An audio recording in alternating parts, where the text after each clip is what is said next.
So, this is a bit late. Yeah, sorry about that. First, the file wasn't subbed in the usual time I've been recording these at. Then I got busy with, well, stuff.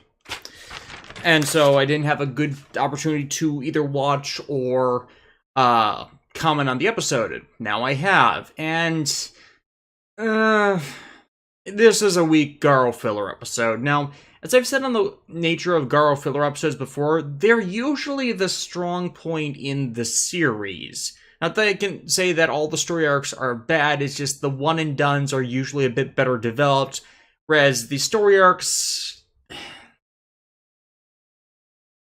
I always find there's some flaw with them at the end of the day. It's like they become cyclical, like there's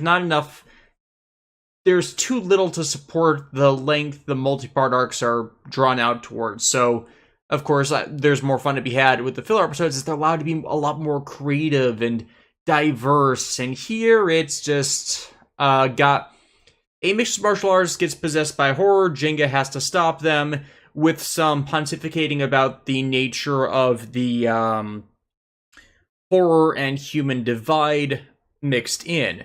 As with Jinga's power to return humans to normal by ripping the horrors out of them, his Makai priest assistant, Fu something, I'm forgetting her name. I'm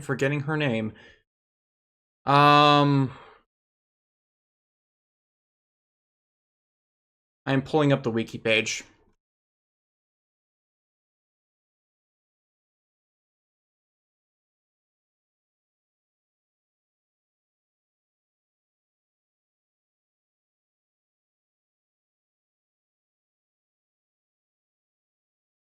Fusa. Yeah, I would not call it that. So yeah, yeah. Fusa asked if they even have the right to, like, take it out of them, because isn't what the horror done reflective of humanity's own desires, or at least that specific human's own desires, if they are a bad person or in a moment of weakness? Isn't it their desire, their dark impulses unleashed? So it's as much them as the horror by allowing them free. Now, as we've seen from the franchise before, sometimes it's just people in a moment of weakness that had what was happening to them been addressed, they wouldn't have actually gone as far as they did, or, moment of despair, moment of revenge allowed to occur simply because the horror looses their inhibitions. They're not, the people possessed by horrors are not all entirely bad people, and this is something Jinga just kind of hand waves, that it's not actually the true person, it's the horror, when we have seen, though, that truly horrible people are more drawn to be possessed by horrors. So it's definitely a case of where we keep encountering the ones that are decent people, but are just end up being possessed by the horrors in these specific circumstances with this series. So they're trying to draw a gray area, I'm guessing, because the mixed martial artist possessed by horror in this one was possessed by horror after his wife and son were murdered by the Yakuza, the Japanese mafia. And thus, he, with the new strength and abilities granted to him by the horror possession, he goes out killing Yakuza, street gangs, murderers, criminals, thieves. He's basically acting as a dark hero. And now I realize I should have probably done this on my set, where I can just pull out the copy of Guyver Dark Hero. Thing is, of course, that he's killing them to eat them. So, yeah. This question has been addressed in other Garo series. It's like, and of course, previously in this series as well. Since they're killing bad people, isn't this the one buy? Isn't this... we have the entire Zero Black Blood series to ask this question. If they're killing people who are deserving it, is it really that terrible? And we're like, Yeah, because horrors don't know when to stop. When the inhibition is still loose, once you stop, you might encounter people who aren't truly bad but are down on their luck, and in a moment of desperation they do bad things even though they have the chance to be decent people. And believe it or not, this episode is addressing that as well. The mixed martial artist's name, I am actually looking at the episode again, Ishida, is currently doing underground brawls after he was kicked out of official fighting due to, I presume, um, I presume the the bouts that like got his family killed, because that would be what most makes sense. They weren't exactly clear on what got him ousted in the episode that led him here beyond the Yakuza killing his family thing. Obviously, he would not need. There would be an impetus needed for them to actually do that because the Yakuza don't go around killing people willy nilly. And I know this mainly because I've been watching my roommates play the Yakuza games a lot this year. In that, they're organized crime. They're not going to kill people without a reason. They're not going to maim people without a reason.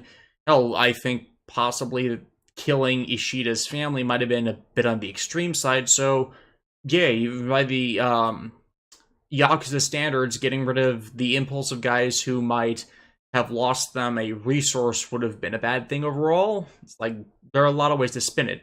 But it addresses the nature of interpretation as well as all of these murders that were committed. The people around them that get asked about it say, like, hey, you're doing us so solid, you're doing a good thing, and you're being a hero, except they're assuming it's a normal person that's doing this and not someone possessed by an eldritch abomination that might go the strong arm route of, hey, you're jaywalking, I can kill you now, which is, of course, the escalation these things always lead to, at least when depicted in fiction. The role of absolute justice being just as evil as crime if it's allowed to fester or go too far.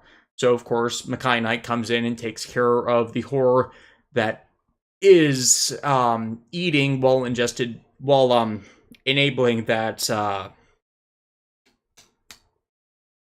spree. And not the word I wanted to use, but I couldn't think of. I kind of lost my train of thought there.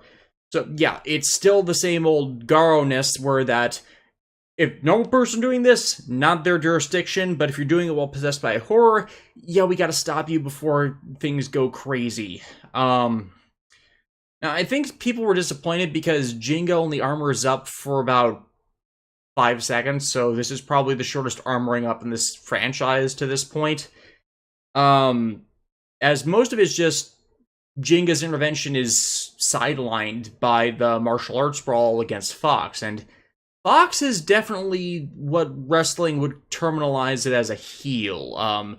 A underhanded fighter who wants to get his victories any way he can for, I have no idea what reason, but ends up being redeemed out of the impression he gets of how Ishida fights him even at a disadvantage, and even after Fox tried to kill him by ramming him with a truck.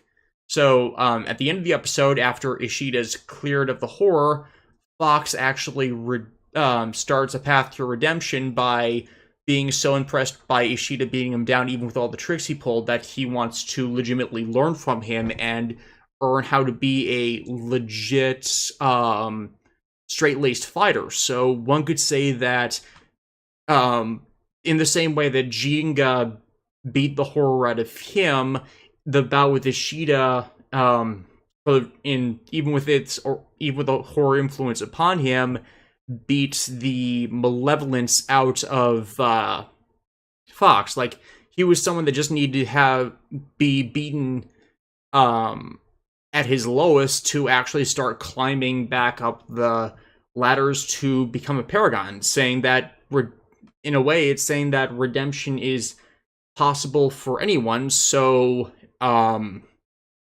that's actually another thing the horrors were denying all those people that he killed that were malevolent and evil. They just needed the right impetus to turn their life around, that the horror stopped from happening, and would have happened to Fox as well had Jinga not intervened. Of course, it's assumed that Fox might have redeemed him, started a path to redemption as a replacement for Ishida, even if Ishida had been killed by Jinga in cutting out the horror essence if he were normal, but that is neither here nor there. But it's showing, again, the human spirits, generally, while possessing both darkness and light, it's up to us and our own actions to define whether the strengths and abilities we've garnered will be used well or used for our own selfish gains and other bad things. I could say something about a franchise that usually teaches this lesson annually, but apparently they're not doing that this year. But at the end of the episode, they're bringing in the watchdogs to address the whole issue of Jinga for being the first Makai Knight ever to possess the power to truly purify and not just cut out the physical manifestation of a horror. So we're hopefully going to get dialogue about what is actually going on with Jinga in the next episode, because, yeah, you're kind of needing it at this point. And I get the idea that this was supposed to be exploration of Fusa's view on this, like first and 0 episodes get our sights into Jinga and his ability to take out the horror essence. Episode 2 is getting his little brother on board. Episode 3 is getting Fusa on board, even though all 3 of the main characters have been together since the beginning of the show, so that would only really work had you been focused on the character instead of the monster of the week, which, yeah, I think other series has done better in doing the establishment of the characters through the main narrative of the story, that this one is not quite doing quite well. But hey, maybe that'll change when we actually get further along in the plot, and Fusa's actually allowed the ability to do something, because she's not really had a chance to do that yet. So yeah, middling episode of Jinga this week, and hopefully we'll be leading to, not this week, last week, sorry. And hopefully when episode 4 gets subbed, we'll be able to see how that has actually played out with the new watchdog minions of this series. I've recorded a few episodes of, rephrase, I've recorded a few episodes on Ultraman Rube at this point. I'll look into trying to get those up in the next week. It's like, I'm doing those in batches. I'm through watching episode 12, 13, it might be 12 at the moment. But I actually need to record the one for that. It's going to be long because I'm covering like the 5-episode story arc from episode 7 onwards. Yeah, that's 11, so yeah, long story arcs are kind of a problem to cover all that, so I get to that. I'll see you all next time.